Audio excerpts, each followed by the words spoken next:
quite a bit over the years. Yeah, you did. As I'm sure a lot of people have. He only goes out. We were just talking about. You said he had a good season. What were we talking about? Is that what I said? Last week. Is that what I said about him? I said no. I wasn't talking about him. I was talking about somebody else. Season. Oh no, you were talking about Geno. Geno had a good season. Yeah, and I like Geno. And I like Geno a lot. Yeah. No, well, we were talking about the threshold for good to great and that sort of thing. Like, we got to put that in context for those that I wasn't crapping on Geno. I like Geno. I was crapping on Derek Carr. I was harsh to Derek Carr.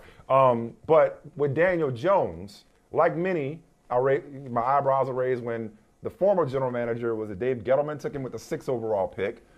Was never impressed by him. I remember the Odell Beckham sweepstakes long time ago. I remember saying, who in his right mind, when it was a choice on his part, supposedly a choice, who in his right mind would choose to go to play with Daniel Jones as opposed to Josh Allen or Dak Prescott, as it were? The Giants got a guy, and that guy put up a stat line never before seen in NFL history in the playoffs. Conversely, last week, which blows my mind, by the way.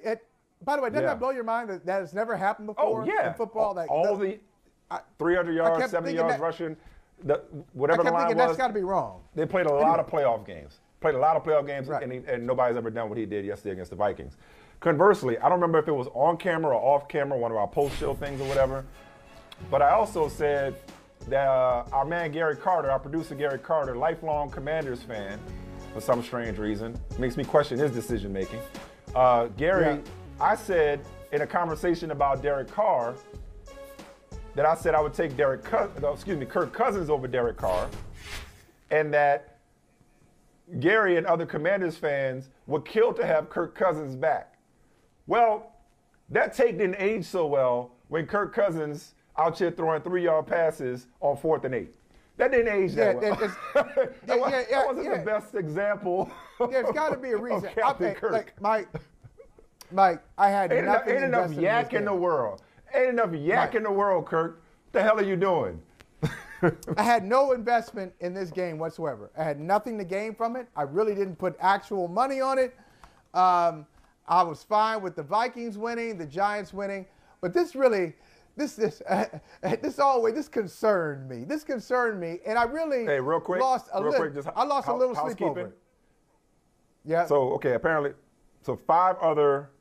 This is from NFL.com. Okay, 5 other quarterbacks in the Super Bowl era to have 200+ passing yards, 2+ passing touchdowns, and 70+ rushing yards in a playoff game. So 200 was that threshold. But keep going. Yeah, but he got 300. But he got 300. So he was the first, which put him in a class by himself. Which put him in a class by himself. That's exactly right. Yeah. I really was disturbed by this, Mike. I'm just like, why did he do that? Why did he throw? Here it is. Here's the situation. 4th and 8. Why? Like you're saying beat that. You can beat that guy, Hockenson. Really? And I would also think on 4th and 8, I don't care if you don't have time. I'm going down with 18. I saw you do it. I'm going down with 18. Right. I saw you do it in Buffalo. It wasn't a great pass. He bailed you out. Down there somewhere. He down there somewhere. You know he can make it close. He might draw a pass interference. Who knows? Yeah. I'm going to my best guy in that situation, and probably even the play before where the ball should have been caught. I think that was the one where it kind of bounced off. He hit him. He hit Osborne, like right on the numbers, and Osborne dropped it. I think that was 3rd and 8, if I'm not mistaken. And then on 4th and 8, they come back to Hockenson. I don't understand why they did that. But you know how Shaq called Stan Van Gundy the master of panic? That was a master of panic play. That was a master of panic play right there. That just looked like, can we see it again? I'm gonna throw this to him. Run that back. I'm throwing it to him. I'm getting rid of it. I ain't taking no sack. I ain't holding the ball. I'm getting rid of it. It just was such a panic move. So they rushed 4. Let's try to think along with him. One guy. He's thinking I can make him miss. He's under a little pressure. Look, he's thinking I got to get rid of it. He's like, I got to get rid of it. You don't think so? You don't think he was saying, I got a playmaker here. If he can make a guy miss, I'm sure that's what he thought. I'm sure that's what he said. But You need 8 yards, bro. Like, you got to throw to the sticks. The route got to be to the sticks. First of all, the route got to be to the sticks. Now, you can have a check down, okay, in this case, but you don't take that check down. But enough about Kirk. That's the Vikings' problem. Before we go to break, the Giants, I know Dayball's both our guy. Yeah. It's one thing to, quote unquote, overachieve in what was supposed to be a transition, if not a rebuilding year. But the biggest question was whether or not they had a quarterback. To talk about killing multiple birds with one stone, they got a quarterback, they got a culture, they got a head coach. It's like all the things that have eluded the Giants over the last decade plus, they found it in 1 year. A coach, a franchise quarterback, and they've changed the culture around what was, frankly, a disappointing and dysfunctional franchise post-Eli Manning. Yeah, that's right. I'm going to say this, Mike. Not only do they have a quarterback, keep that picture there. They got a quarterback on my left, and on my right, they've got a quarterback whisperer.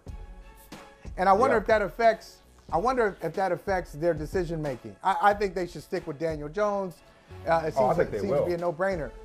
But if you look at Brian Daboll, the last two stops, reportedly, all in the great state of New York, spent 4 years with Josh Allen, and really took Josh Allen, helped him. Not Josh Allen, incredible, but he really helped Josh Allen figure out who he was, helped Allen discover his voice, his quarterbacking voice, and you see who Josh Allen is now. And to see what Daboll and his staff have done with Daniel Jones is pretty impressive. I know that's Bruce Arians' title, and probably I think it's the name of a book too, Quarterback Whisperer. But the new Quarterback Whisperer is Brian Daboll. They got something. Hey, man. And they you got a word on the way out? Do I have a word? You got a word on the way out? You got a little sermonette on the way out? Oh, I may have one. I may have something later. Don't put me on the spot here. Don't put me on the spot. Dude, I mean, I'll do it at the end.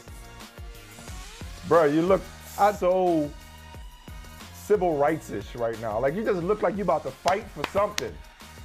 Hey, like you about to fight for something. The ancestors are proud of you. I'm doing it for all of them, though. I really am. I'm doing it for all of them. This was an American who had a vision, who had a great vision of the greatest individual America has ever produced. It's the greatest American ever. That's right. Hey, Mike, when I'm gone, I don't want you to talk about the degrees. I don't want you to talk about all the things that I did. I want you to say that I served. That is the greatest thing I can do, that I served. Thank you, MLK. A life of service. Preacher. And a life of vision. Hey, thank you for watching Brother from Another. If you haven't hit that subscribe button, go ahead and do that now. Don't forget, you can catch us 3 to 4 weekdays on PeacockTV.com and on Sirius XM Channel 85.